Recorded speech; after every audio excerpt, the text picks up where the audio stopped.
میں دعوت گفتگو دوں گا حافظ احمد علی جو کہ ڈپٹی سیکرٹری ہیں جمعیت علماء اسلام کے، وہ تشریف لائیں گے اور عظمت صحابہ، مدحت صحابہ، حب صحابہ کے حوالے سے آپ سے گفتگو کریں گے۔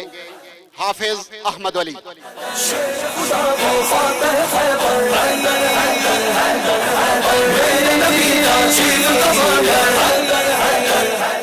بسم اللہ الرحمن الرحیم نحمدہ ونصلی علی رسولہ الکریم۔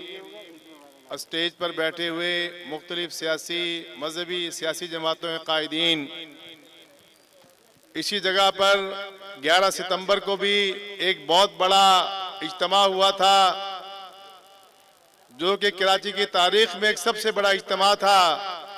پھر 12 تاریخ کو گرو مندر سے تبت سینٹر تک ہوا۔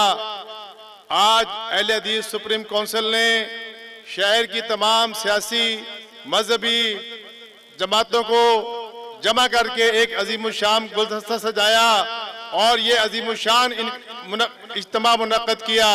میں اس پر ان کو مبارکباد پیش کرتا ہوں۔ اسی شہر میں، یہ شہر جو اسلام کے نام لیواؤں کا، جس کا ہمیشہ تشخص اسلامی رہا، یہ ملک جس کے اندر لاکھوں ماؤں بہنوں کا خون شامل ہے، یہ ملک جس کے اندر آپ صلی اللہ علیہ وسلم کی ناموس اور صحابہ اکرام کی حرمت کے لیے علامہ احسان الہی ظہیر سے لے کر کراچی کے علماء، مدارس، طلباء کا خون شامل ہے۔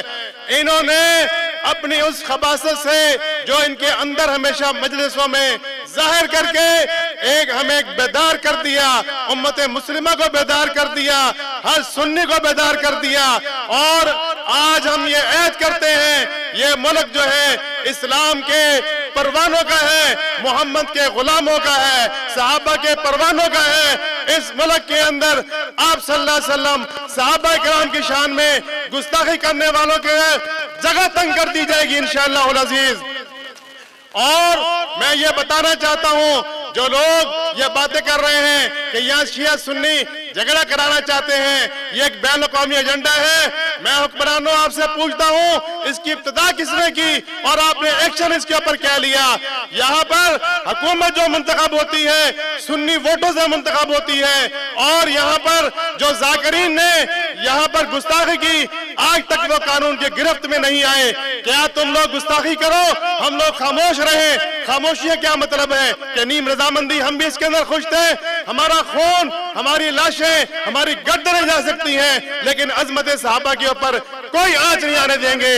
اور میں یہ اعلان کرتا ہوں، جمعیت علماء اسلام حضرت امیر معاویہ کی سیاست کے پیروکار ہے، اور ان کے سیاست پورے ملک میں اندر نظام نافذ لا کے دم رہے گی۔ وما علینا الا البلاغ۔